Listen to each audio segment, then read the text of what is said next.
রহমাতুল্লাহ বারাকাতু। আমি মোহাম্মদ জিন্নাত আলী ভূঁইয়া। আমি পূর্ব সদুদি উচ্চ বিদ্যালয়ের অ্যাডহক কমিটির সভাপতি। আগামী ইউনিয়ন পরিষদ নির্বাচনে চৌমুদ্দি ইউনিয়নের ৮ নং চৌমুদ্দি ইউনিয়ন পরিষদের নির্বাচনে আমি একজন প্রার্থী।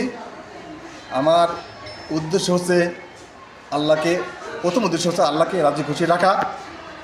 আমি যদি ইউনিয়নের চেয়ারম্যান হিসেবে জনগণ আমাকে সমর্থন দেয় এবং জনগণ সমর্থন দিয়ে যদি চেয়ারম্যান বানায়, আমি এই ইউনিয়নের শিক্ষার মান উন্নয়ন করব।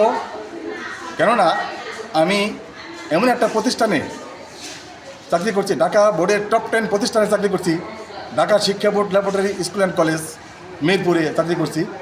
আমি এই স্কুলের লেখাপড়ার মান উন্নয়নের পক্ষে যা কার্যকর সব আমি ইমপ্লিমেন্ট করব এবং চৌমুদ্দি ইউনিয়নে আমি এইটা ইমপ্লিমেন্ট করব। যেভাবে শিক্ষার মান উন্নয়ন করে সেই ব্যবস্থা আমি করব। তাছাড়া মাদকের বিরুদ্ধে লড়তে হবে। চৌমুদ্দি ইউনিয়ন থেকে মাদক উঠিয়ে দেব এবং সার্বিক শান্তি শৃঙ্খলা বজায় রাখবো।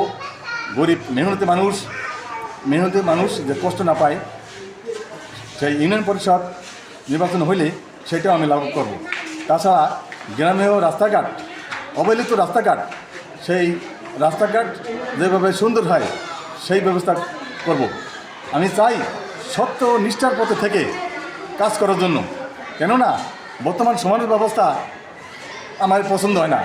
তাই আমি সত্য নিষ্ঠার পথে আল্লাহকে রাজি খুশি করার জন্য রেখে আমি চৌমুদ্দি ইউনিয়নকে একটা মডেল ইউনিয়ন হিসেবে আমি করতে চাই। সেজন্যই আমি ৮ নং চৌমুদ্দি ইউনিয়নবাসীর প্রত্যেকের নিকট আমার অনুরোধ, তারা যেন আমাকে সমর্থন দিয়া, ভোট দিয়া, দলমত নির্বিশেষে তারা আমাকে নির্বাচিত করে, সেই আশাবাদ ব্যক্ত করে আমি আমার বক্তব্য শেষ করছি। ধন্যবাদ সবাইকে।